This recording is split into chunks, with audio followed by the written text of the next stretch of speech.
हर वर्ग के लोग आए हुए हैं। लोग अड़ोस पड़ोस से आए हुए हैं, कुछ लोग इस्कॉन संस्था से भी आए हुए हैं, कुछ लोग दूर दराज से आए हुए हैं। मैं बहुत असमंजस में हूँ कि किस प्रकार के विषय पर बात करनी चाहिए या चर्चा करनी चाहिए। तो मैंने सोचा कि मैं ऐसे विषय पर चर्चा करूँगा जिससे मेरे खुद के फंडामेंटल्स रिवाइज हों। भक्ति क्या है, भक्ति क्यों है, हमें श्रद्धा होनी चाहिए या नहीं होनी चाहिए, मुश्किल परिस्थितियों में भक्ति करनी चाहिए कि छोड़ देनी चाहिए। तो सोचा इन सब बातों पर चर्चा करनी है। यदि आपके मन में कोई विशेष टॉपिक है जो आप सुनना चाहते हैं आप कह सकते हैं, अगर नहीं है तो मैं जो बोलना चाहूँगा कुछ भी चलेगा। आपका जो डिसीजन है एकदम आज के परिस्थिति में भक्ति कैसा करना पड़ेगा, ये एकदम आज की परिस्थिति में भक्ति कैसे करनी है। यदि जो बाहर के लोग हैं उनके लिए बहुत बड़ा प्रश्न होगा कि क्या भक्ति करने के लिए हमें ये रंग लेना पड़ेगा। ये रंग लेना पड़ता है। प्रश्न आता है बाहर के लोग जनरल पूछते हैं कि अगर हमें करना हो तो क्या हमें ये रंग पहनना पड़ेगा। हाँ है ना, वो भी प्रश्न बहुत सारा। हरे कृष्ण। भक्ति जो है वो भक्ति का आधार है ग्रैटिट्यूड। भक्ति कृतज्ञता पर निर्भर करती है। भक्ति क्या जीवन के हर एक कदम पर हमें हमेशा याद रखना चाहिए किन लोगों ने हमारी मदद की, किसने किस प्रकार से हमें सहायता की, किस प्रकार से हमारा एनकरेजमेंट किया। जब हम इस प्रकार की भावना में रहते हैं तो कई सारी चीज़ें आसान हो जाती हैं। तो आज भक्ति के ऊपर चर्चा करने से पहले मैं अपने गुरुजनों, अपने वरिष्ठ वैष्णवों के प्रति अपना आभार व्यक्त करना चाहूँगा। उनके आशीर्वाद को प्राप्त करने के लिए मंगलाचरण करूँगा और उम्मीद करूँगा कि इस डिस्कशन से, इस कथा से, इस हम लोग सब जो जुटे हैं एक साथ बातचीत करने के लिए, उससे मेरे गुरुजनों को, भगवान को प्रसन्नता हो। इसी की आकांक्षा करते हुए मैं प्रार्थना करूँगा। ओम अज्ञानतिमिरन्धस्य ज्ञानाञ्जनशलाकया चक्षुरुन्मिलितं येन तस्मै श्रीगुरवे नमः। श्रीचैतन्यमनोभीष्टं स्थापितं येन भूतले स्वयं रूपः कदा मह्यं ददाति स्वपदान्तिकम्। वन्देऽहं श्रीगुरोः श्रीयुतापदकमलं श्रीगुरुं वैष्णवांश्च। श्रीरूपं साग्रजातं सहगणरघुनाथान्वितं तं सजीवं साधुवैतं सावधूतं परिजनसहितं कृष्णचैतन्यदेवं श्रीराधा कृष्णपादान् सहगणललिता श्रीविशाखान्वितांश्च। हे कृष्ण करुणा सिंधु दीनबंधु जगत्पते गोपेश गोपिका कांत राधाकांत तप्तकांचन गौरांगी राधे वृंदावनेश्वरी भानुसुते देवी प्रणमामि हरिप्रिये। वाञ्छाकल्पतरुभ्यश्च कृपा सिन्धुभ्यैव च पतितानां पावनेभ्यो वैष्णवेभ्यो नमो नमः। जय श्री कृष्ण चैतन्य प्रभु नित्यानंद श्री अद्वैत गदाधर श्रीवासादि गौर भक्तवृंद। हरे कृष्णा कृष्णा कृष्णा हरे हरे, हरे राम राम हरे हरे। नमो विष्णुपादाय कृष्णपृष्ठाय भूतले श्रीमते भक्तिवेदांत स्वामी इति नामिने। नमस्ते सारस्वती देवे गौरवाणी प्रचारिणे मूकं करोति वाचालं पन्नं लङ्घयते गिरिं यत्कृपातमहं वन्दे श्रीगुरुं दीनतारिणं परमानन्दमाधवं श्रीचैतन्यईश्वरं। हरिः ओम्।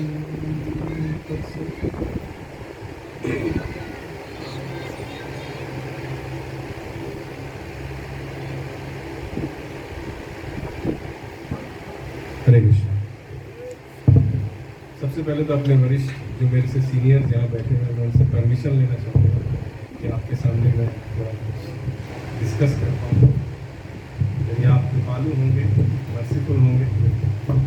Just for your pleasure I would like to discuss something. I have come here on the invitation. मैं अपने मित्र, अपने सखा अभय चरण गुरु के इनविटेशन पर आया हूँ। मैं बहुत आभारी हूँ कि उन्होंने मुझे यहाँ बुलाया और आप सबसे मिलकर के मुझे बहुत खुशी हुई। अभी एक प्रश्न आया कि इस परिस्थिति में, इन द प्रेजेंट सर्कमस्टांसेस, कैसे भक्ति प्रैक्टिस करना चाहिए। और दूसरा प्रश्न उठा कि भक्ति करने के लिए भगवा वस्त्र पहनना जरूरी है। तो मुझे भगवा वस्त्र पहनना हरी बोल।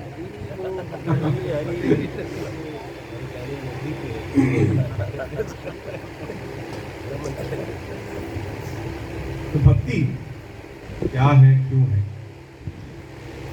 इस पर डिस्कशन करने से पहले सबसे पहला प्रश्न ये आता है कि जीवन का लक्ष्य क्या है। क्या हमारे जीवन का लक्ष्य केवल और केवल पैसा कमाना है कि आज हम 1 लाख रुपए कमाते हैं तो कल से 10 लाख कमाएं, फिर उसके बाद अगले साल 50 लाख कमाएं, उसके बाद करोड़ कमाएं। क्या यही जीवन का लक्ष्य है? थोड़े दिनों पहले कोलकाता एयरपोर्ट पर मुझे एक औरत मिली, बहुत दुखी थी। मेरे पास आई और बोली कि मैं बहुत दुखी हूँ, मेरे पति मुझे केवल 7 लाख रुपए महीने पॉकेट मनी देते हैं, इसलिए मैं बहुत दुखी हूँ। तो समझने वाली बात यह है कि पैसे में खुशी नहीं है। तो फिर प्रश्न उठता है क्या जीवन का लक्ष्य क्या है, उसके बाद क्या है? क्या सुंदर बन जाना जीवन का लक्ष्य है? तो जो सबसे सुंदर लोग हैं वो आत्महत्या क्यों कर रहे हैं? क्या जीवन का लक्ष्य सबसे फेमस बनना है, सबसे ज़्यादा मतलब दुनिया में सब लोग मुझे जाने में विश्वविख्यात बन जाओ, क्या ये है जीवन का लक्ष्य? जो लोग वास्तविक रूप में विश्वविख्यात हैं वो चाहते हैं कि वो कम से कम उन्हें जीवन में एक दिन ऐसा मिल जाए जब वो सड़क पर निकले और कोई उन्हें पहचाने ना, कोई डिस्टर्ब ना करे। ये उनकी जीवन की सच्चाई है।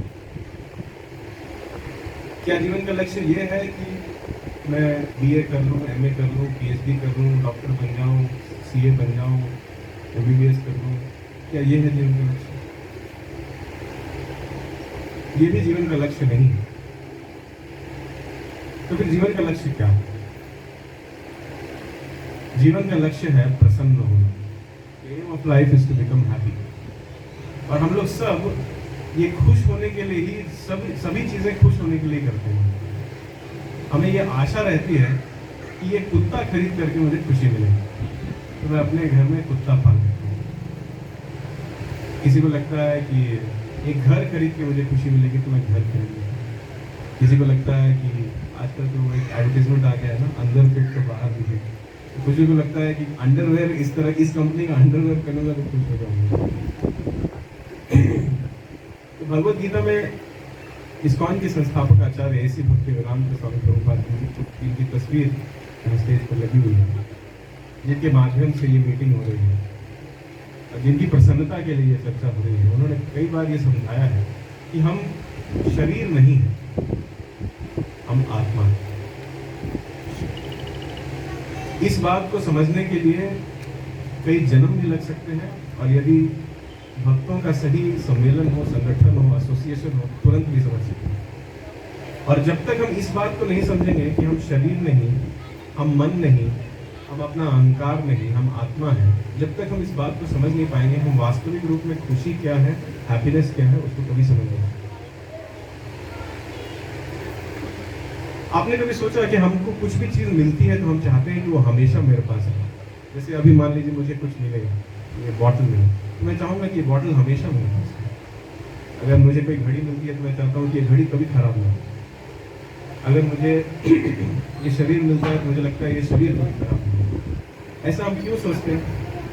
हम तो जानते हैं कि ये ज़्यादा दिन नहीं चलेगा, ये भी ज़्यादा दिन नहीं चलेगी, ये भी ज़्यादा दिन नहीं चलेगा, लेकिन हम ऐसा क्यों सोचते हैं कि हमारे आसपास की सभी चीज़ें इटर्नल हो, हमेशा रहे? ऐसा क्यों चाहते हैं? क्योंकि हम वास्तविक रूप में इटर्नल है, अजय है, अमर है, हम आत्मा है। It is very unnatural for the soul. ये बहुत ही अप्राकृतिक है आत्मा के लिए देखना कि मेरे बगल में कोई मर रहा है, कोई बूढ़ा हो रहा है, कोई कोरोना इत्यादि से सफर कर रहा है, किसी की जन्म हो रही है, किसी की मृत्यु हो रही है। ये सब बहुत ही अप्राकृतिक है आत्मा की, क्योंकि आत्मा के साथ ऐसा कुछ भी नहीं होता। इसीलिए हर वो वस्तु या हर वो एंगेजमेंट जो कि परमानेंट नहीं है, जो टेम्पररी है, उससे आत्मा को प्रसन्नता नहीं है। चाहे वो पैसा हो, नाम हो, शोहरत हो, ताकत हो, इन्फ्लुएंस हो, डिग्री हो, बंदूक हो, कुछ भी हो, सुंदरता हो, उससे खुशी नहीं मिलती। क्यों? क्योंकि वो हमेशा के लिए नहीं रहती। इसलिए भगवत गीता में कहा गया है, ये ही संपर्श जाप होगा दुख योनय एव ते आद्य अंतवंत तु कौन्तेय न तेषु रमते रूपः। ज्यों ही आत्मा का संपर्क किसी इंद्रिय की विषय वस्तु से होती है। इंद्रिय की विषय वस्तु क्या होती है? कान है। कान का विषय वस्तु क्या है? गाना सुनना, पड़ोसी की चुगली सुनना, ये है कान की विषय वस्तु। तो इन आंख का विषय वस्तु क्या है? हाँ, पुरुष को सुंदर स्त्री देखने का मन करता है, स्त्री को सुंदर पुरुष देखने का मन करता है, यही आंख का विषय। तो जब भी ये ही संपर्श जाप होगा, जब भी इंद्रियों का संपर्क किसी इंद्रिय की विषय वस्तु से होता है, तो दिग्न भ्रमित या भौतिक जगत में जो पागल हुई जो जीवात्मा है, उसको लगता है ये मेरे सुख का कारण है। ये ही संपर्श जाप होगा दुख योन एव ते। लेकिन होता क्या है? योनि, प्रेगनेंसी हो जाता है दुख का। जिस प्रकार से यदि कोई स्त्री प्रेग्नेंट हो तो थोड़े समय के बाद वो एक बच्चे को जन्म देती है, तो वैसे ही जब ज्यों ही हम किसी इंद्रिय की विषय वस्तु के साथ संपर्क करते हैं, थोड़े समय के बाद दुख और आना निश्चित है। दुख का योन एव ते। इसीलिए भगवान कहते हैं, आद्य अंतवंत तु कौन्तेय न तेषु रमते बुधा। हर वो खुशी जिसका एक शुरुआत है और जिसका एक अंत है, उसमें बुद्धिमान व्यक्ति नहीं होना सकता। क्योंकि बुद्धिमान व्यक्ति ये समझता है कि मैं शरीर नहीं, मैं आत्मा हूँ, मेरा ना कोई आदि है, ना कोई अंत है, मैं सच्चिदानंद स्वरूप हूँ। तो मुझे कुछ ऐसी अवस्था से, ऐसे सर्कमस्टेंस से जिसका कोई बिगिनिंग है, कोई एंड है, जिसकी एक शुरुआत है, जिसका एक अंत है, उससे क्या लेना है? आद्य अंतवंत तु कौन्तेय न तेषु रमते बुधा। तो जो बुद्धिमान व्यक्ति होते हैं वो ऐसी खुशी के पीछे नहीं भागते जिसका कोई शुरुआत है या कोई अंत है। तो ये है जीवन का लक्ष्य, इसको समझना। दुर्भाग्यवश आजकल के स्कूल्स, कॉलेजेस, यूनिवर्सिटीज में ये सब नहीं पढ़ाया जाता। स्कूल, कॉलेजेस और यूनिवर्सिटीज में उदर भरण विद्या सिखाई जाती है, कैसे पेट भर लें, कुछ नहीं। चाहे उसके लिए कितनी भी चोरी करनी पड़े, बेईमानी करनी पड़े, किसी को मारना पड़े, किसी को डराना पड़े, अपना कैरेक्टर खत्म करना पड़े, कर लो। जीवन का लक्ष्य है कैसे पेट भरे, उदर भरण विद्या। परंतु उदर भरण विद्या लोगों को केवल शूद्र बनाती है। आप में से कितने लोग शूद्र हैं? कलौ शूद्र संभव। हर वो व्यक्ति जिसका गर्भदान संस्कार के माध्यम से जन्म ना हुआ हो, या हर वो व्यक्ति जो सैलरी लेने के लिए काम करता हो, वो शूद्र है। कलौ शूद्र संभव। तो शूद्र व्यक्तियों का लक्षण है कि उनका अपनी इंद्रियों पर संयम नहीं है।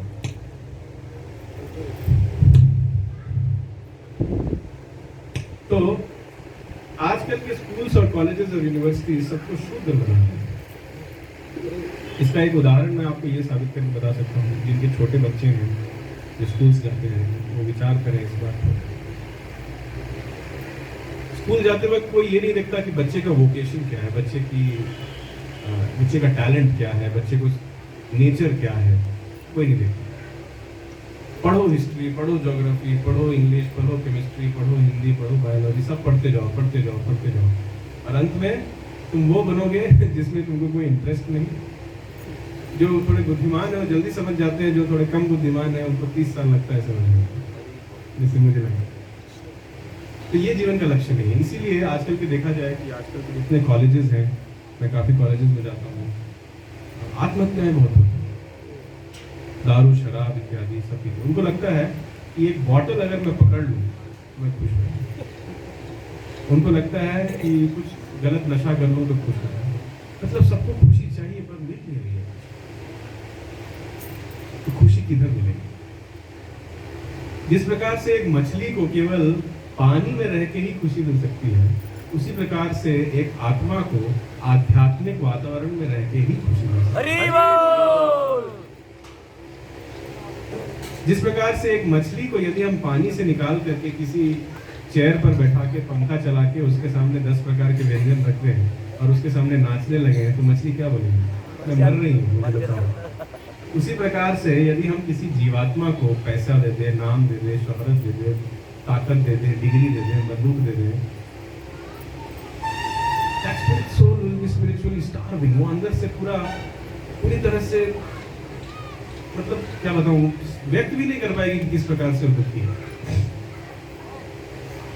और भौतिक जगत की संरचना भी उसी के लिए की गई है। भगवान ये भौतिक जगत कोई सुखालय तो नहीं है, ये दुखालय है। जिस प्रकार से पुस्तकालय में केवल पुस्तक मिलती है, उस प्रकार से भगवान ने इस जगत के 4 विशेषण दिए हैं भगवत गीता में। दुखालय, अशाश्वतम, अनित्यम, असुखम। ये दुखालय है, यहाँ क्या मिलेगा? दुख। ये अशाश्वत है, यहाँ पर कोई चीज टिकता नहीं। अनित्य है, मतलब सत्य नहीं है। और असुखम, यहाँ पर वही पर्यायवाची, दुख नहीं है। तो श्रील प्रभुपाद भगवत गीता में समझाते हैं, जन्म मृत्यु जरा व्याधि दुख दोषानुदर्शनम। बुद्धिमान व्यक्ति वो है जो जन्म मृत्यु बुढ़ापा और बीमारियां, ये एक दुख है, इस बात को समझ जाए जो, वही बुद्धिमान। जैसे जब हमारा जन्मदिन होता है तो हम बहुत अच्छे से हैप्पी बर्थडे टू यू, मर जाने का टाइम आया, मर जाने का टाइम आया, थैंक यू। तो जो इस बात को समझे कि मुझे दोबारा जन्म नहीं लेना है, दोबारा मरना नहीं है, दोबारा बूढ़ा नहीं होना है और दोबारा बीमार नहीं होना है, मुझे इस पूरे चक्रव्यूह से बाहर निकल जाना है, ऐसे व्यक्ति को बुद्धिमान कहते हैं। और ऐसा व्यक्ति जो इस पथ पर है, जो समझे कि मुझे जन्म मृत्यु जरा व्याधि के चक्रव्यूह से बाहर निकलना है, उसको प्राप्त करने का एक ही मार्ग है, भक्ति। भक्ति के अलावा आप जन्म मृत्यु जरा व्याधि के माध्यम चक्रव्यूह से बाहर नहीं निकल, क्योंकि भगवान कहते हैं, तेषाम सतत युक्तानाम भजताम प्रीति पूर्वकम ददामि बुद्धि योगम तम येन माम उपयान्ति। जो भगवान की भक्ति करते हैं, जब मैं भगवान की बात करता हूँ, मैं किसके बारे में बात कर रहा हूँ? दुर्गा माँ, भगवान कृष्ण, भगवान श्री कृष्ण। ऐश्वर्यस्य समग्रस्य वीर्यस्य यशस्य ज्ञान वैराग्य योग शरणम भगवन्ति। तो भगवान के कुछ लक्षण होते हैं। आजकल इंडिया में, गांव में, शहरों में भी, सब जगह, खासकर आंध्र प्रदेश में, कर्नाटक में भी, हर जगह, किसी भी राज्य में, सब जगह भगवान होते हैं। सब जगह कोई अपने आप को भगवान नहीं होता। तो भगवान को पहचानना पड़ेगा, हमें समझना पड़ेगा। हम समझ, इतना तो हम समझ गए कि जीवन का लक्ष्य है खुश होना, लेकिन ये पैसा, शोहरत, नाम, रुतबा, सुंदरता मुझे खुशी नहीं दे रही। तो मुझे खुशी कैसे मिलेगी? जन्म मृत्यु जरा व्याधि के चक्रव्यूह से बाहर निकल। वो कैसे संभव है? भगवान की भक्ति कर। इतना मैं समझ गया यदि, तो अब मेरा अगला प्रश्न उठना चाहिए कि भगवान कौन है और उनकी भक्ति कैसे संभव है। तो भगवान का डेफिनेशन है, भगवान के बारे में शास्त्रों में बताया गया है साफ साफ कि वो व्यक्ति ऐश्वर्यस्य समग्रस्य। जैसे कोई अमीर है, लेकिन कोई बोल सकता है कि हाँ, मैं बीदर में सबसे अमीर हूँ, हो सकता है। कोई बोल सकता है मैं कर्नाटक में सबसे अमीर हूँ, कोई बोल सकता है मैं देश में सबसे अमीर हूँ, कोई बोल सकता है मैं दुनिया में सबसे अमीर हूँ, लेकिन कोई ये बोल सकता है कि पूरे जगत में जितना पैसा है वो सभी मेरा है। भोक्ताराम यज्ञ तपसाम सर्वलोक महेश्वरम सुहृदम सर्वभूतानाम ज्ञात्वा माम शांतिवर्षति। भगवान श्री कृष्ण ने भगवत गीता में बोल दिया है कि ये जगत का सिर्फ पैसा क्या, ये जगत में जितनी चीजें हैं और ऐसे जितने जगत हैं, सर्वलोक महेश्वरम, मैं सभी जगतों का स्वामी। तो भगवान कौन है? ऐश्वर्य से, जो सबसे अमीर है, जो सबसे सुंदर है, जो सबसे बुद्धिमान है। ऐश्वर्य से समग्रस्य वीर्यस्य, जो सबसे शक्तिशाली है। यशस्यः, जो सबसे फेमस है। ज्ञान, जो सबसे बुद्धिमान है और जो सबसे बड़े वैरागी है। ये 6 गुण यदि हमें किसी में सबसे ज्यादा प्रचुर मात्रा में दिखती है और इस प्रकार से दिखती है कि उनके बराबर या उनके आसपास भी कोई ना आ सके तो वो व्यक्ति भगवान है। तो जब आप ये परिभाषा सुनते हैं तो आपके मन में सबसे पहला नाम कौन सा आता है? कौन सा आता है सबसे पहले? श्री कृष्ण। तो श्री कृष्ण भगवान, तो उनकी भक्ति हमें, उनकी भक्ति करने से हमें एक सुख प्राप्त होता है। जन्म जन्मांतर से हम एक ऐसे संबंध को ढूंढ रहे हैं जिसमें हम चाह रहे हैं, प्रार्थना कर रहे हैं कि जो दूसरा पार्टी हो, जो थर्ड पार्टी है, जो दूसरा सेकंड पार्टी है, वो हमको पूरी तरह से समझे और पूरी तरह से समझ करके हमारे साथ व्यवहार करे और इस प्रकार से व्यवहार करे कि हमारा मन सुखी रहे। आज तक क्या हमें वैसा संबंध मिला है? पूर्ण रूप से हम चाहते हैं कि हमारे को कोई एक ऐसा व्यक्ति मिले जो हमको पूरी तरह से समझ जाए। समस्या ये है कि हम खुद ही अपने आप को नहीं समझते हैं, परंतु हमें चाहिए एक ऐसा व्यक्ति जो हमें पूरी तरह से समझे और हमारे साथ इस प्रकार का व्यवहार करे कि हमारे मन में हमेशा खुशी के लड्डू फूटते रहे। संभव है ऐसा? किसी को मिला है ऐसा संबंध आज तक? हाथ उठा के बोलिए। संभव ही नहीं। केवल परमात्मा ही आत्मा को समझ सकते हैं। तो भगवान की भक्ति करने का सबसे बड़ा लाभ ये है कि हम एक ऐसे संबंध को प्राप्त करते हैं जिसमें हमें पूरी तरह से हमारा मन आनंद से ओतप्रोत होता है। उसके बाद ब्रह्मभूता प्रसन्नात्मा न शोचति न कांक्षति समः सर्वेषु भूतेषु मद भक्तिम लभते। जो भगवान का भक्त होता है वो हमेशा प्रसन्न रहता है। जैसे प्रहलाद महाराज को उनके पिताजी तेल में जला रहे थे लेकिन वो खुश थे। प्रहलाद महाराज को हाथी के पैरों से दबाया जा रहा था लेकिन वो खुश थे। पहाड़ से नीचे फेंका जा रहा था फिर भी वो खुश थे। जहर खिलाया जा रहा था फिर भी वो खुश थे। आप में से ऐसे कितने लोग हैं जब आपको जहर खिलाया जाएगा तो आप खुश रहेंगे? इस दुनिया में दुख आना अवश्य है, जरूर आएगा। दुख को हम ऐसा कुछ हम लोगों ने जैसे हम में से कोई भी आपको ये प्रॉमिस नहीं करता कि आप ये सत्संग में आ रहे हैं, आप प्रसाद का सेवन कर रहे हैं, आप हरिनाम कर रहे हैं या कीर्तन कर रहे हैं तो आपके जीवन में दुख नहीं है। हम ये नहीं बोलते, आएगा, ये दुखालय है। अगर आप ये सोच के आए हैं कि भगवान का नाम लेने से आपके जीवन का दुख कम हो जाएगा, गलत बात है। दुख आएगा, आपके कोटे में जितना दुख लिखा है आएगा, परंतु भगवान का नाम लेने से हम ये कहते हैं कि आप भुगतेंगे नहीं। Miseries will come but you will not suffer. दुख और सुख के ऊपर उठ जाने की जो चेतना है वो हम भगवान की भक्ति में प्राप्त करेंगे। जब भगवान का भक्त जो जहां भी होता है उसका जीवन कितने भी उतार चढ़ाव से भरा हुआ हो, उसकी चेतना डिस्टर्ब नहीं होती। आप में से कितने लोगों को ऐसी चेतना चाहिए कि चाहे जीवन में कुछ भी हो जाए आप हमेशा स्थित प्रज्ञ अवस्था में रहेंगे? कितने लोगों को ऐसी चेतना चाहिए? हाथ उठाइए। ये केवल एक ही इस तरीके से संभव है। आपको जप करना है हरे कृष्णा कृष्णा कृष्णा हरे हरे, हरे राम राम राम हरे हरे। ये केवल भगवान का नाम लेने से, भगवान की भक्ति करने से। यदि हम भगवान की भक्ति नहीं करेंगे, भगवान ने भगवद गीता में कहा है दैवी एष गुणमयी मम माया दुरत्यया मामेव ये प्रपद्यन्ते माया में ताम तरन्ति ते। तो भगवान की जो त्रिगुणमयी जो माया शक्ति है वो सबको बांध के रखी हुई है, चाहे तो सत्वगुण में, नहीं तो रजोगुण में, नहीं तो तमोगुण में। सत्वगुणी व्यक्ति कैसा सोचता है? आज मैं डॉक्टर हूँ, इतना कमाता हूँ, 4 कार है, 4 घर है, 4 बीवी, मतलब पता नहीं है एक दूसरे को लेकिन है, और मैं खुश हूँ, महीने का पैसा आ रहा है, क्या जरूरत है गीता पढ़ने की? चल रहा है। उसको घमंड भी होता है अपने ऊपर।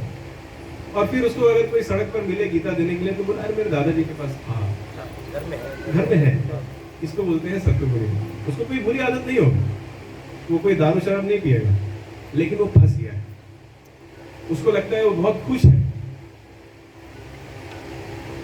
ये है सत्वगुण का प्रभाव। रजोगुण के व्यक्ति कैसे होते हैं? सुबह उठते साथ ही जल्दी से खाना लाओ, ऑफिस जाना है, ईमेल चेक करना है, उसके पास जाना है, ये खरीदना है, वो लाना है, वो ऐसे बोल दिया, ये ऐसे कर दिया, इसने ऐसा क्यों बोला, उसको आज मैं देख लूँगा। ये है रजोगुणी व्यक्ति। और तमोगुणी व्यक्ति वो सूरज उड़ने के साथ नहीं उठता। जब सूरज ढल जाता है तब एक्टिव हो जाता है। कैसे? बॉटल खोल के। हरी बोल। तो ये भगवान की माया शक्ति है। सत्वगुणी, रजोगुणी, तमोगुणी व्यक्तियों को संतुष्ट रखती है। एक सुअर भी, क्षमा कीजिएगा और भाषा का प्रयोग करना आवश्यक है, एक सुअर भी जब मल मूत्र खाता है, आम भाषा में कहें तो टट्टी खाता है, तो उसको बहुत अच्छा लगता है। लेकिन जब हम लोग देखते हैं तो बच्ची टट्टी खा रहा है, परंतु सुअर को बहुत अच्छा लगता है। ये भगवान की माया शक्ति है। क्या इंसान कभी मल मूत्र खा सकता है? Can human beings eat stool? That is the question. आपको मैं उदाहरण देता हूं। वर्ल्ड वॉर 2 में, द्वितीय विश्व युद्ध में, हिटलर के कंसंट्रेशन कैंप में जब लोगों को रखा गया था, कई दिनों तक उन्हें खाने को नहीं मिल रहा, तो वो एक दूसरे का मल खा रहे थे। शुरू में उनको बहुत खराब लग रहा था, बाद में अच्छा लग गया। यह है माया का प्रभाव। आज हमें लगता है कि हम कुछ गलत नहीं कर सकते या हमसे कुछ उल्टा सीधा नहीं होगा, लेकिन माया इतनी त्रिगुणमयी और इतनी प्रभावशाली है। जितने शक्तिशाली भगवान है उतनी ही शक्तिशाली उनकी शक्ति माया भी है। वो किसी को भी दिग्भ्रमित भ्रमित कर सकते हैं। आज बहुत सारे लोग बोलेंगे कि हम कभी चोरी नहीं करेंगे, लेकिन यदि भगवान की माया चाहे तो हमसे चोरी करवा सकती है। तो इस माया से जब तक हम लोग बाहर नहीं निकलेंगे, हम कभी सुखी नहीं रह सकते। हम अपने स्वरूप को नहीं समझ सकते। और इसको समझने, इससे बाहर निकलने के लिए क्या है? मामे वये प्रपद्यन्ते मायामेतां। भगवान ने कहा है कि जब कोई मेरी शरण में आ जाता है तो मैं अपनी माया शक्ति को कहता हूं, ये मेरा आदमी है, इसको छोड़ दो। तो एक ही मार्ग है जीवन में सुखी रहने का। वास्तविक सुख आंतरिक होता है। जिस प्रकार प्रहलाद महाराज हर अवस्था में खुश थे, जिस प्रकार से अम्बरीश महाराज हर अवस्था में खुश थे, केवल भगवान का भक्त ही है जो हर अवस्था में खुश रह सकता है। भुक्ति मुक्ति सिद्धि कामी सकले अशांत, कृष्ण भक्त निष्काम अतएव शांत। भुक्ति मतलब जो लोग अलग अलग प्रकार के भोग विलास करना चाहते हैं वो भी अशांत है, उनको भी सुख नहीं मिलता। जो लोग मोक्ष की इच्छा रखते हैं वो भी अशांत है। प्रभुपाद कहते हैं कि यदि कोई ब्रह्म ज्योति को भी प्राप्त कर ले तो कुछ सैकड़ों वर्षों के बाद फिर से उनका पतन हो और फिर से जगत में आकर के वो फिलैंथ्रोपी करते हैं। सिद्धि, कुंभ मेले में आप जाएंगे तो कई छोटे छोटे लोग दिखेंगे, 16-17 साल के लड़के दिखेंगे। उनसे उम्र पूछो तो कहेंगे 700 साल 800 साल। और वो क्यों आए हैं कुंभ मेले में? सबको दिखाने के लिए कि देखो मैंने ये शक्ति का, मैं पानी पर चल सकता हूँ, मैं इस जगह डुबकी लगा करके उस जगह निकल सकता हूँ, मैं नदी के बहते हुए पानी को बांध सकता हूँ। मतलब जरा सोचिए, 700-800 साल हो गए उनको जीवन बिताते हुए, लेकिन आज भी उन्हें मन में इच्छा है कि अनजाने लोग मेरा वाहवाही करें, मेरी पूजा करें, मेरी प्रतिष्ठा करें। क्या ऐसा व्यक्ति कभी सुखी हो सकता है? ऐसे व्यक्ति को यदि जो मान प्राप्त करने का लोलुप हो, जो ग्रीडी हो कि उसको लोग सब कुछ सम्मान दें, सलाम ठोकें और उसको न दो अगर कोई सलाम न ठोके तो आदमी बुरा मान जाता है। तो भुक्ति मुक्ति सिद्धि काम ये सकले अशांत, सब लोग अशांत है। केवल भगवान का भक्त होता है जो निष्काम होता है। निष्काम का अर्थ क्या है? क्या उसके मन में कोई कामनाएं नहीं होती? प्रभु जी आप हमको भक्ति करने बोल रहे हैं मन से सब इच्छाओं को निकाल दो, ऐसा। निष्काम का अर्थ है कि मेरे मन में 1000 इच्छाएं रहे, लेकिन वो सब केवल और केवल भगवान और भगवान के भक्तों के रंजन के लिए, उनकी संतुष्टि के लिए। अन्याभिलाषित शून्यम ज्ञान कर्माद्य अनाहुतम आनुकूलेन कृष्णानुशीलनम भक्ति रूपम। ये है भक्ति की परिभाषा। ये अन्य अभिलाषाएं जो है भगवान और भगवान के भक्तों को प्रसन्न करने के अलावा जितनी अन्य अभिलाषाएं हैं वो शून्य हो जाएंगी। यही वास्तविक सुख, इसको कहते हैं भक्ति। अन्याभिलाष शून्यम ज्ञान कर्माद्य नामिकम आनुकूल्य कृष्णानुशील। जैसा भगवान चाहते हैं और जैसा आचार्यों ने हमें समझाया है, भगवान को प्रसन्न करने की इच्छा से वो हमको करना है। और उसके लिए भगवा वस्त्र पहनने की आवश्यकता नहीं। प्रश्न है, पता नहीं प्रश्नकर्ता कहाँ गए। तो उसके लिए भगवा वस्त्र पहनने की आवश्यकता नहीं। स्थाने स्थितः श्रुतिगताम तनुवान मनो। आप जहां हैं वहीं रहिए। आप इधर हैं, आप इधर ही बैठे रहिए। आप इधर बैठे हैं, आप इधर ही बैठे रहिए। आप इधर हैं, आप इधर ही रहिए। आप कहीं और हैं, आप कहीं और ही रहिए। बस खाली भगवान के नाम, रूप, गुण और लीला को सुनना स्टार्ट कीजिए। यही जो अभयचरण बता रहे थे, जो इंजेक्शन, यही इंजेक्शन। स्थाने स्थितः, from your place, at your place, join the race. अपने स्थान से, अपनी क्षमता के अनुसार भगवत धाम वापसी का ये जो जर्नी है उसको स्टार्ट करना। कैसे? केवल भगवान के नाम, रूप, गुण और लीलाओं का श्रवण करना। और ये संभव है भक्तों के संग में। क्योंकि आप अब जैसे आप देखेंगे, आप यहाँ ये सभी भक्त लोग बैठे हैं, आप भक्तों के संग में आए तो यहाँ कोई शेयर मार्केट की बात नहीं कर रहा, पेट्रोल या डीजल के प्राइस की बात नहीं कर रहे, यूक्रेन रशिया में क्या हो रहा है उसकी बात नहीं हो रही। यहाँ पर केवल भगवान की बात है, भगवान के भक्तों की बात है। तो जब तक हम भगवान के भक्तों के संग में नहीं आएंगे, हमारी भक्ति शुरू नहीं होगी। हमें भगवान के, ये है हमारा सबसे, भक्ति कैसे किया जाए प्रश्न था कि इस अवस्था में, इतने डिस्टर्ब सिचुएशन में भक्ति कैसे करें। आंसर बहुत सिंपल, भक्तों का संग बनाए रखें। जब तक हम भक्तों के संग में रहेंगे, हमारे भक्ति में रस बना रहेगा, रुचि बनी रहेगी। जो ही हम भक्तों के संग से बाहर जाएंगे, ये सोच करके ठीक है कोरोना का समय है, ऑफिस में वर्क फ्रॉम होम दिया हुआ है, चलो मैं अपने गांव चला जाता हूँ, ऐसे भी मैं हरिदास ठाकुर बन गया हूँ, हर दिन इतना माला जप कर लेता हूँ, नहीं होगा। हम भक्तों के संग में रहेंगे। जब हम किसी दूसरे भक्त को देखते हैं जप करते हुए, तो हमें याद आता है हमारी मालाएं बाकी हैं। हमें भक्तों के संग में रहना। एक बहुत अच्छा कथा, एक बहुत अच्छा उदाहरण मेरे दिमाग में आ रहा है। आप सब जानते होंगे इस उदाहरण को। ये नारद मुनि के पूर्व जन्म की कथा। नारद मुनि अपने, मतलब शास्त्रों में वर्णन है कि पहले एक गंधर्व होते, बहुत ही सुंदर, बहुत ही प्रतापी, बहुत ही सुरीले।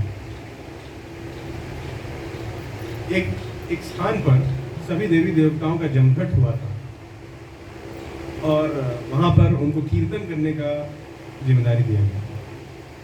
अब कीर्तन में तो हम लोग एक ही चीज गाते हैं, हरे कृष्णा कृष्णा कृष्णा हरे हरे, हरे राम हरे राम हरे। परंतु गलती से कुछ और गाने लगे। वो अपने आसपास जो सुंदर स्त्रियां थी उनको ग्लोरीफाई करने लगे, उनके बारे में कुछ बोलने लगे।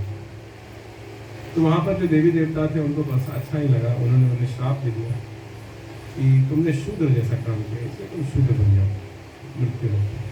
तो वो फिर पैदा हुए, एक दासी के पुत्र बन गए।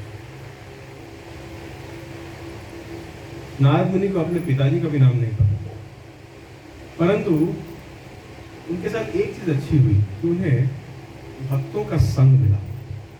चतुर्मास का जो समय होता है, 4 महीने, जब भारत में जहाँ पर प्रदूषण ज़्यादा न हो, वहाँ बारिश होती है 4 महीने तक लगातार, तो उस समय में संत महात्मा एक स्थान से दूसरे स्थान नहीं जाते, एक घर में बैठ जाते हैं या एक स्थान पर बैठ जाते हैं, और जहाँ वो बैठ जाते हैं वहाँ के लोगों का भाग्य खुल जाता है।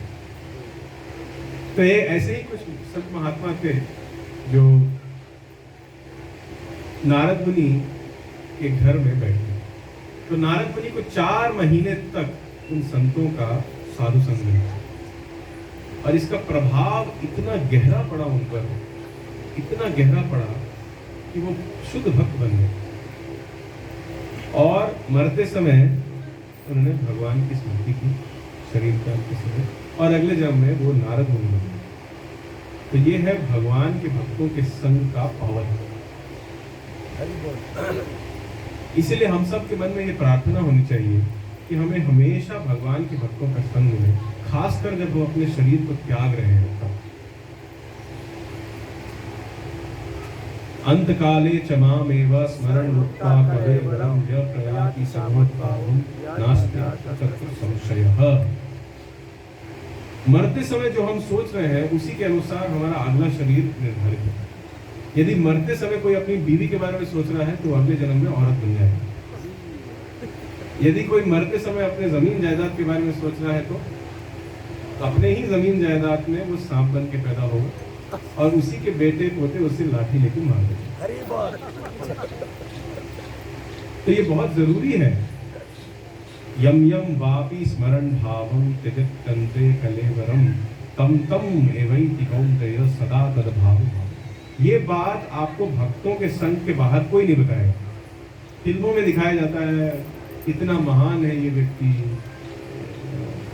देश के लिए लड़ रहा है, बहुत अच्छी बात, परंतु किसी देश के दुश्मन को मारते हुए उसको देखते हुए मर रहा है, अगले जन्म में वो उस देश में पैदा होगा।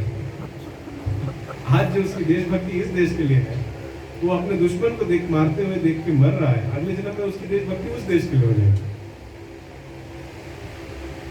आप इस बात को समझिए। मैं देश के सैनिकों के विरुद्ध कुछ नहीं बोल रहा, मैं बस मरने की चेतना के ऊपर विचार कर रहा हूं। तो केवल भक्तों के संग में ही आपको समझाया जाता है कि ये जीवन कोई आर्ट ऑफ लिविंग नहीं, आर्ट ऑफ डेथ है।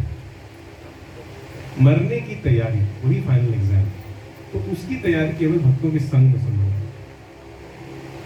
और ये तैयारी होती है भगवद गीता श्रीमद् भागवतम का अध्ययन कर, वो भी केवल भक्तों के संग में ही संभव है। जब हम भगवद गीता को पढ़ते हैं तो हमें समझ में आता है कि सृष्टि के नियम क्या है, लॉज ऑफ नेचर क्या है। जैसे अगर हम यहाँ से निकल करके किसी यूरोपीय देश में, यूरोपीय शहर में चले जाएं और वहां पर रोड के बाएं साइड में गाड़ी चलाने लगे तो क्या होगा?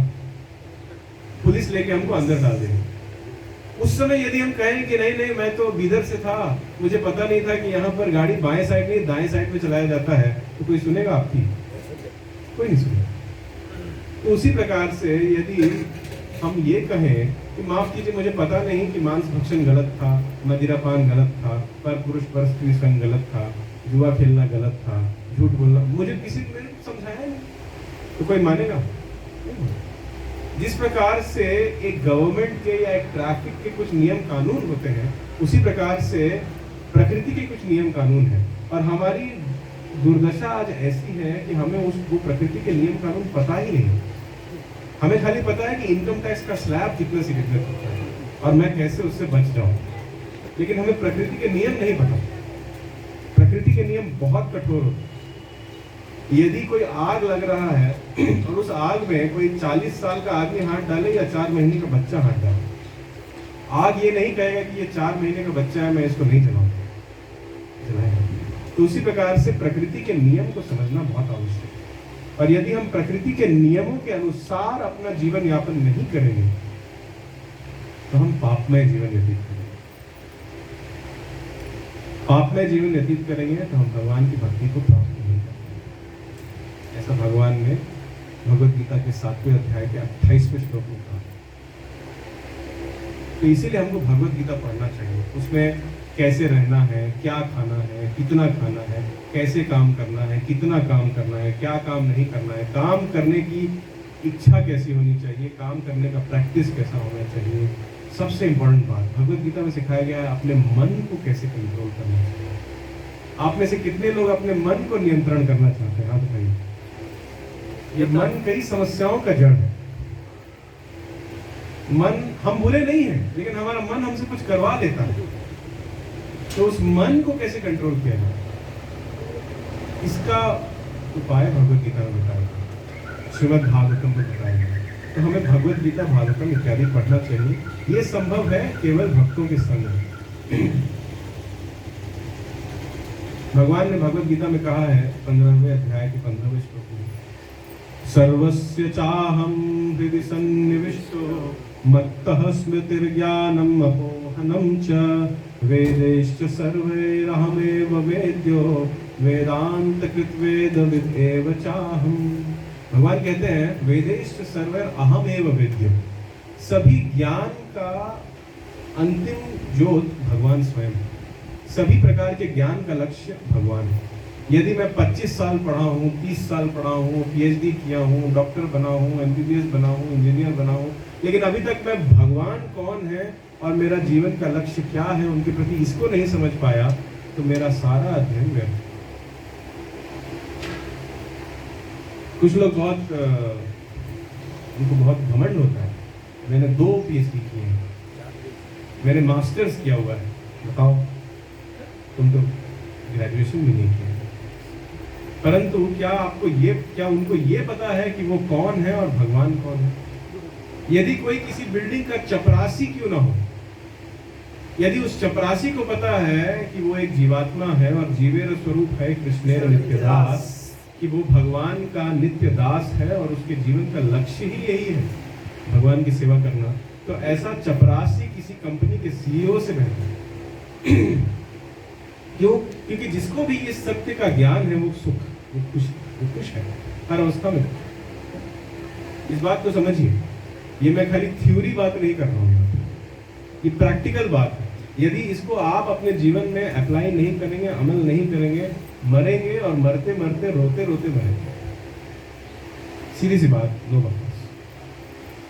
जब तक आप इस बात को नहीं समझेंगे, मुक्तिर्हित्वा अन्यथा रूपम स्वरूपेण व्यवस्थित ही, कि मेरे जीवन की सभी समस्याओं का से मोक्ष का मार्ग है भगवान की नित्य प्रेममय सेवा।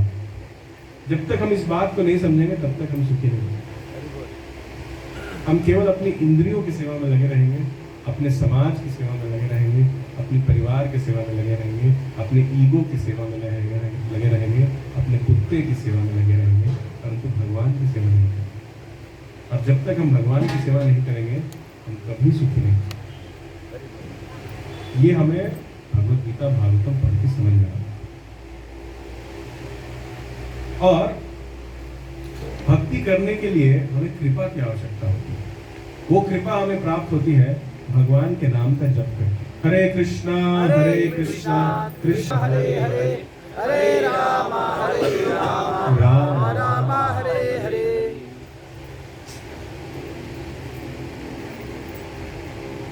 कीर्तन में प्रभु जी गा रहे थे, चेतो दर्पण महाजनम भव महादावाग्नि निर्वापनम श्रेया कैवलचंद्रिका वितरणम विद्यावधू जीवनम आनंदम बुद्धिवर्धनम प्रतिपदम पूर्णामृतास्वादनम सर्वात्मा स्वतंत्रम परम विजयते श्री कृष्ण।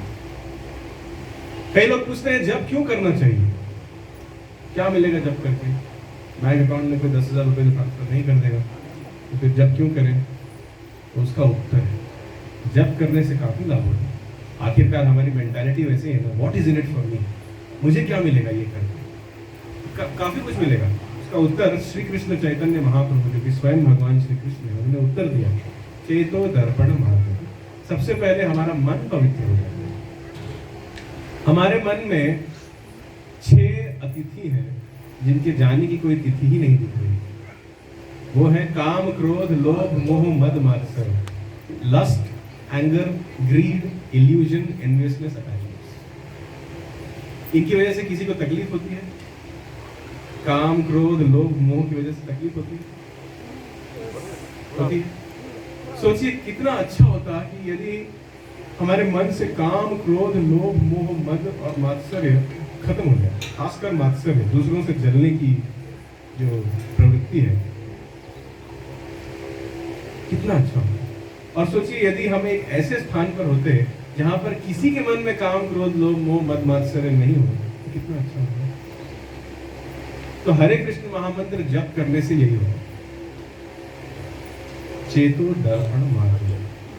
अभी जब हमारे चित्त का जो दर्पण है उस पर धूल मिट्टी जम गई और हम अपने स्वरूप को देख नहीं पा रहे हैं, हमें हरे कृष्ण महामंत्र के माध्यम से उसे साफ करना होगा। तब हमें दिखेगा कि मैं भगवान का नित्य सेवक। और तब फिर मन में ये काम, क्रोध, लोभ, मोह, मद, मात्सर्य रखने की इच्छा ही नहीं है। चेतो दर्पण। तो हरे कृष्ण महामंत्र के जप करने का सबसे अच्छा लाभ है, सबसे महत्वपूर्ण लाभ है कि हमारा मन शुद्ध हो जाए। और जिसका मन शुद्ध हो जाता है उसका जीवन शुद्ध हो जाता है। चेतो दर्पण मार्ग भव महादावाग्नि निर्वापणम। आप में से कितने लोगों के मन में चिंताएं हैं? आप बताइए।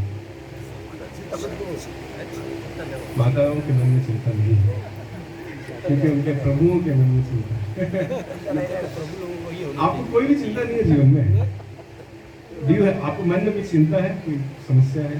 कुछ भी नहीं है? अच्छी बात है। परंतु कुछ लोगों को तो है। तो हम सब के वास्तविक रूप में जिसके मन में भगवान नहीं, उसका मन हमेशा चिंतित है। जिस प्रकार से जंगल की आग अपने आप लग जाती है परंतु अपने आप बुझती नहीं, उसी प्रकार से जन्म से ही हमारे मन में आग लगी हुई है, जिसको बोलते हैं स्ट्रगल फॉर एग्जिस्टेंस, भव महादावाग्नि। तो हरि नाम करने से, हरे कृष्ण महामंत्र का जप करने से वो आग शांत होती है। जैसे मानो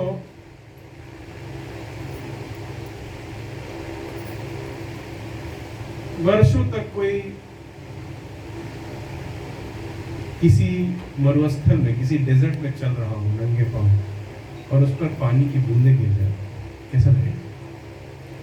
वैसा फीलिंग आता है जब हम हरि नाम करते हैं। वास्तविक रूप में हमको दिखता है कि हम अभी हरे कृष्ण महामंत्र कर रहे हैं, हम इस पूरे जगत से अभी कट ऑफ हो गए। अभी केवल मैं हूँ और भगवान है, और मुझे जप करना है और भगवान के जप को सुनना है।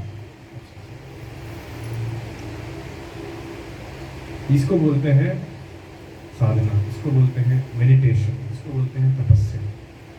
यदि ये इस हरिनाम के जप को संख्या पूर्वक थोड़े समय के लिए नियमानुसार हम लोग अगर यदि करेंगे तो हमारे मन की दावाग्नि है वो हमेशा के लिए रहती है। चेतो दर्पण मार्जनम भव महादावाग्नि निर्वापन श्रेया कैरवचंद्रिका वितरणम। श्रेया कैरवचंद्रिका, जिस प्रकार से पूर्ण चंद्रमा के दिन ही, पता नहीं कितने लोगों ने देखा है, सफेद कमल जो होता है वो केवल चंद्रमा पूर्णिमा के दिन ही खुलता है। जैसे जैसे चंद्रमा ऊपर आ रहा है उसकी पंखुड़ियां खुलते जाती हैं, और जब वो खुल जाता है बहुत सुंदर लगता है। तो भगवान का कहना है कि जब हम हरिनाम करते हैं तो हमारे जीवन में भगवान की कृपा की चंद्रमा जब बरसती है तो हमारा सौभाग्य धीरे धीरे खुल जाता है। फिर वास्तविक रूप में हम सौभाग्यशाली बन जाते हैं, और उस सौभाग्य की वजह से हमें अपने जीवन में गुरु की प्राप्ति होती है। और जब हमें गुरु की प्राप्ति हो जाती है तो फिर हमारा जीवन सुरक्षित हो जाता है। हरिनाम करने से हम सबको गुरु, श्री गुरु चरण प्राप्त होते हैं। श्रेया कैरव चंद्रिका वितरणम विद्यावधु जीवनम। जिस प्रकार से एक सती नारी अपने हस्बैंड को फॉलो करती है हमेशा, उसी प्रकार से जब हम भगवान की भक्ति करते हैं तो हर प्रकार के ज्ञान और वैराग्य हमारे पीछे पीछे चलते हैं। विद्यावधु जीवन आनंदाम बुद्धिवर्धनम। हमारी जो खुशी है उसकी कोई सीमा नहीं रहेगी। हमेशा आप देखेंगे कि भक्त लोग खुश रहते हैं, नाचते गाते रहते हैं, जंप करते रहते हैं, सुबह 4:30 बजे ही जंप करने लगते हैं। एक बार एक व्यक्ति हमारे मंदिर में आए, सुबह के 4:30 बजे, बोले तो आप लोग डांस कर रहे हैं। जब मेरा आज से 20 साल पहले मेरा बच्चा हुआ था तब मैं लास्ट टाइम नाचा था, उसके बाद तो मैं नाचा ही नहीं। सच बात है, कोई ओकेजन ही नहीं नाचने का, क्यों नाचूं? पागल हो क्या? लेकिन आप लोग देखिए, आप लोग की खुशी की वो ऑनेस्ट आदमी था, इसलिए उसने सीधे सीधे बोल दिया कि आप लोग हर दिन नाच रहे हैं, मतलब जरूर आपके मन में एक आनंद का सागर है। आनंदाम बुद्धिवर्धनम प्रतिपदम पूर्णामृता स्वादनम। हर क्षण यदि आप वास्तविक रूप से अपराध किए बिना, ध्यान से सुनिए, यदि वास्तविक रूप से अपराध किए बिना यदि आप भक्ति कर रहे हैं तो हर क्षण आप नए नए रसों को चखेंगे। क्या आपको ऐसा लगता है कि आप थोड़े समय के बाद बोर हो जाते हैं, जैसे अभी कुछ लोग बोर हो रहे हैं? समझ नहीं आया तो बोर होते हाँ? समझ नहीं आया तो बोर होते हैं। कुछ भी चीज, जैसे मान लीजिए अभी गर्मी लग रही है, चलो शिमला चलते हैं। शिमला जाने के बाद 10 दिन के बाद बोर हो जाएंगे ना, बोर हो जाएंगे। ये स्वाभाविक है। क्यों? क्योंकि हमारे मन का स्वभाव है कि उसे हर क्षण कुछ नया चाहिए। It is the nature of the mind to be dissatisfied and unhappy in every situation. हर अवस्था में मन दुखी रहने का आदत हो गया है उसको हर क्षण हर मोमेंट में कुछ नवीन कुछ नया चाहिए। वो केवल भगवान के चरण कमल में ही प्राप्त होता है, क्योंकि भगवान हर क्षण नव नव नवीन नवीन नवनवन है।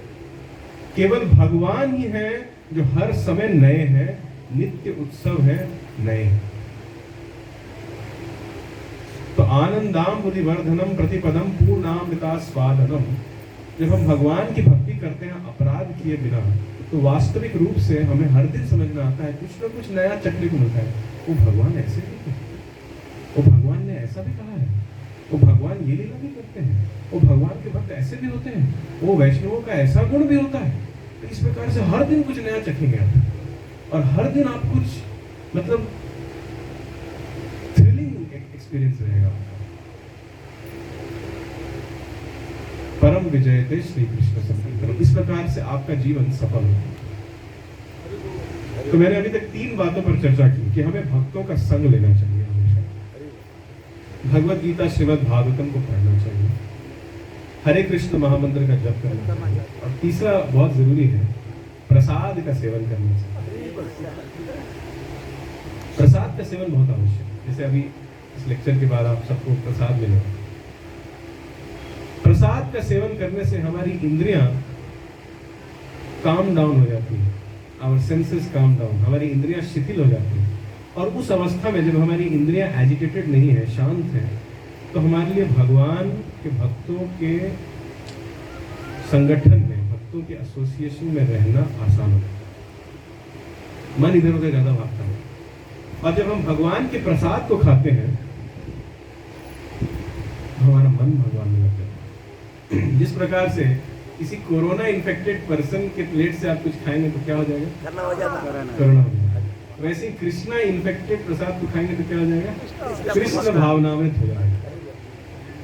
बहुत आसान से। इसलिए भगवान ने भगवत गीता में डंडा लेके मारा है सबको कि जो लोग मुझे ऑफर किए बिना खाते हैं तो केवल पाप खाते हैं। भगवान ने अपनी लीला में भी ये करके दिखाया। जब भगवान गोपाल रूप में एक घर से दूसरे घर जाते थे, तो सबसे पहले वो उस घर में जाकर के उनकी गौओं को खोल देते थे, बछड़ों को खोल देते थे, और ये बछड़े जाकर के गाय का दूध पीने लगते थे। फिर वो अंदर जाकर के मक्खन वगैरह ढूंढ के खाते थे, और जब पकड़ लिए जाते थे तो हंडी तोड़ देते थे, बोलते कि इतना घटिया माखन है, बंदर भी नहीं खाएंगे। और जब पकड़े जाते थे और लोग उनको डांटते थे, तो भगवान उनको श्राप देते थे। बच्चे 3 साल का बच्चा श्राप देते थे कि तुम्हारे गौएं बांझ हो जाए, तुम्हारा खेत फसल देना बंद कर दे, तुम मुझे माखन नहीं दे रही हो, तुम्हारा सारा माखन खराब हो जाए। तो आचार्यगण टीका टिप्पणी करते हैं कि जो लोग भगवान को माखन नहीं देना चाहते हैं, उनकी गौएं सच में बांझ नहीं होनी चाहिए, उनके खेत सच में बर्बाद हो रहे हैं। क्या फायदा ऐसा रखते हैं? इस लीला से भगवान ये सिखा रहे हैं कि भगवान को भोग लगाए बिना हमें कभी सुख नहीं मिलेगा, हम हमेशा पाप में ही रहेंगे। कुछ लोगों को बहुत घमंड है, हम वेजिटेरियन हैं, जन्म से ब्राह्मण है। अरे क्या बात है?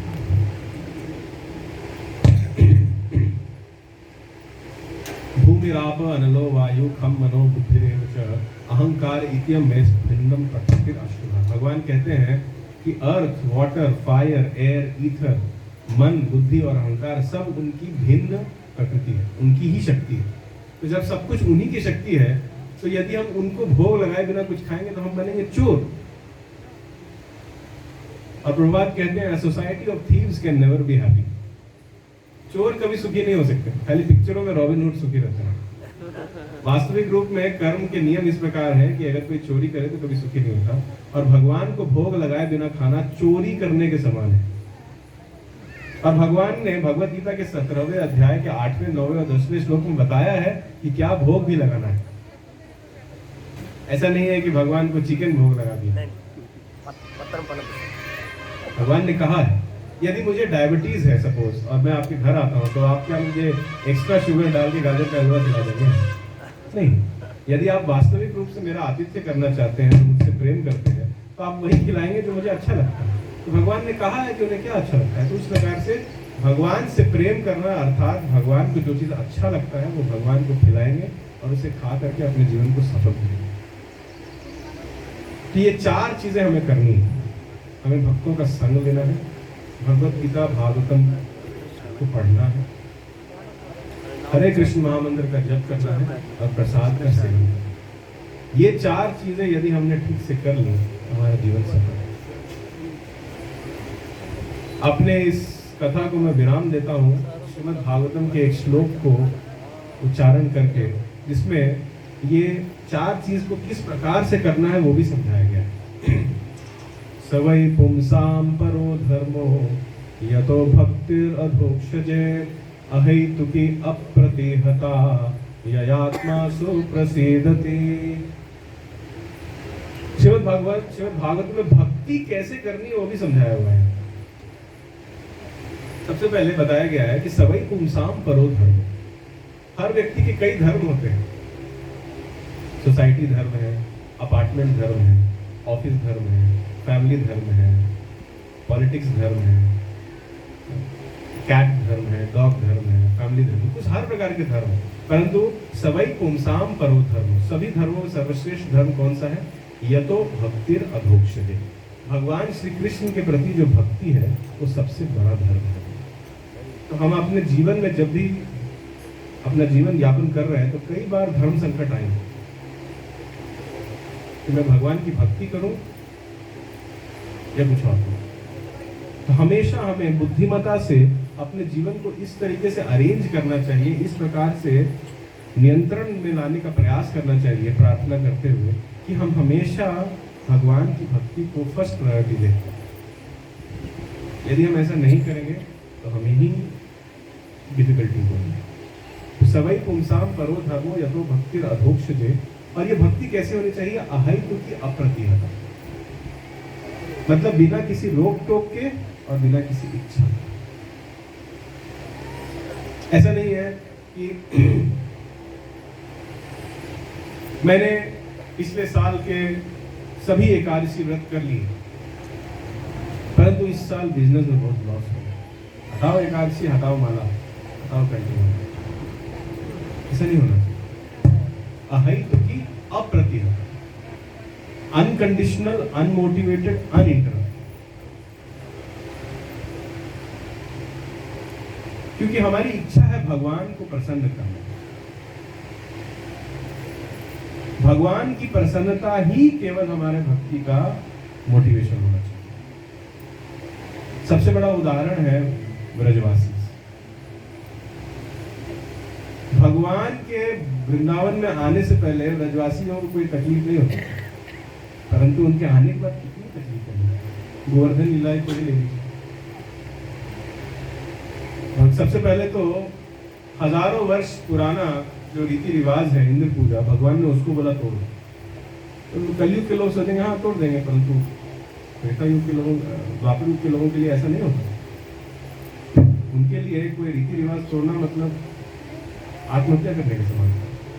परंतु भगवान के कहने पर उन्होंने तोड़ा, उसका फल क्या मिला? बारिश, तूफान, सुनामी, घर बर्बाद हुआ, फसल बर्बाद हुआ, मतलब गाय गोरू भी बर्बाद हो रहे थे। उस समय किसी ने जाके कृष्ण को क्वेश्चन नहीं किया कि आपने बोला हमने किया, अभी हम भुगत रहे हैं आपसे, हम तुमको छोड़ देंगे।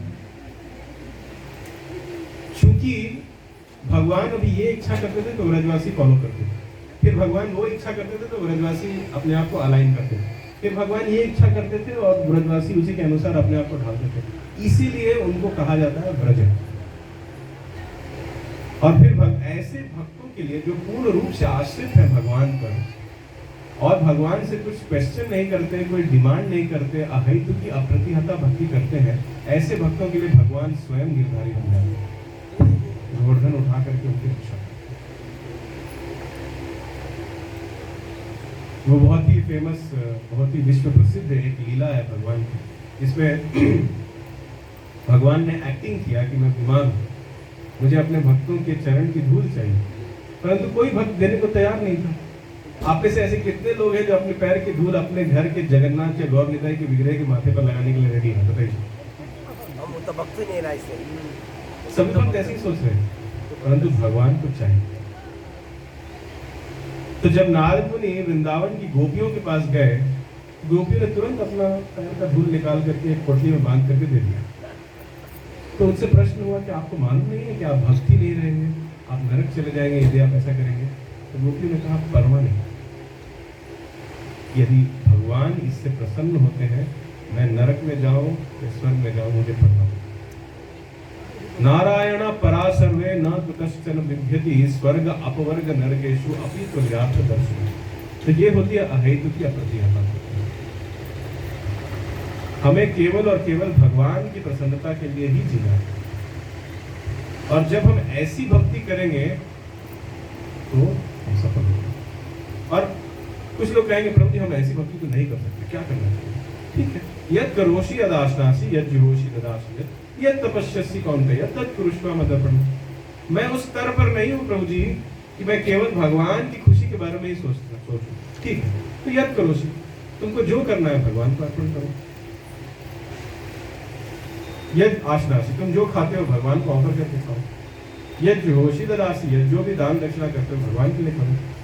भक्ति बहुत ही सरल है, बशर्ते हमारा हृदय सरल होना चाहिए। भक्ति कोई मुश्किल काम नहीं है, हमें केवल आचार्यों द्वारा दिखाए हुए पथ पर चलना है और भगवान को प्रसन्न करने की इच्छा होनी चाहिए। इसलिए कहा गया है भगवान भावग्रही जनार्दन है। कोई कह रहे थे पत्रम पुष्पम फलम तोयम यो मे भक्त्या प्रयच्छति तद अहम भक्त्या उपहृतम अश्नामि प्रयतात्मनः।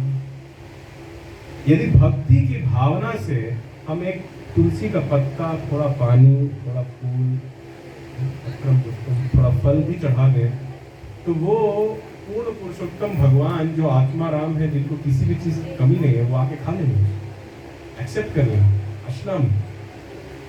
परंतु इस श्लोक में 2 बार भक्ति भक्ति कहा गया, मतलब भक्ति की भाव से होना चाहिए। भक्ति की भाव से आप में से कितने लोग हैं जो अपने घर में गाजर का हलवा बना करके नरेंद्र मोदी को अपने घर में बुला के खिला सकते?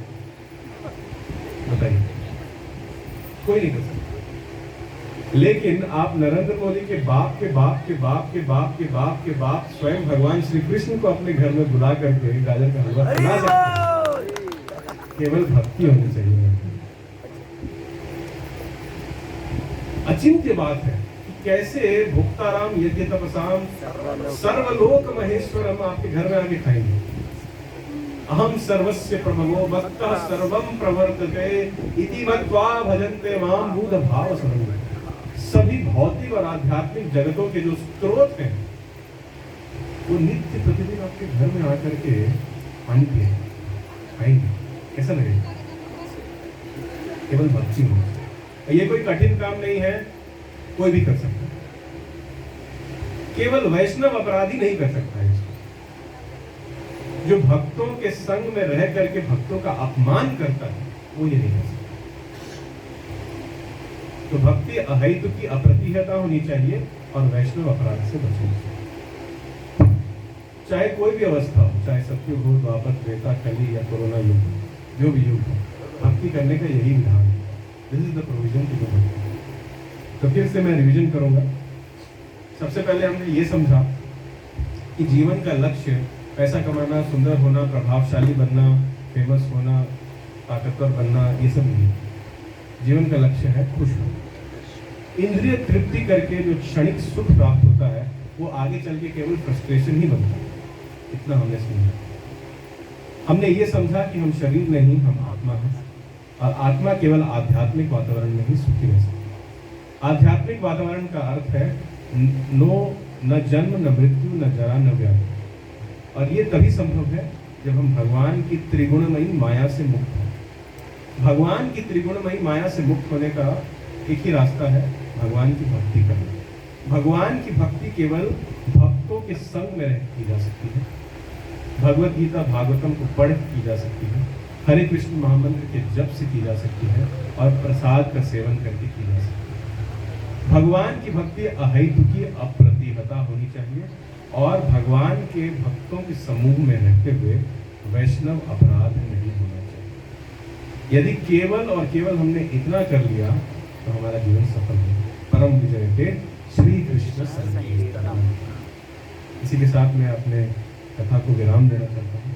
यदि किसी का कोई प्रश्न है, कोई समस्या है, यदि कोई डिसएग्रीमेंट है तो वो पूछ सकते हैं।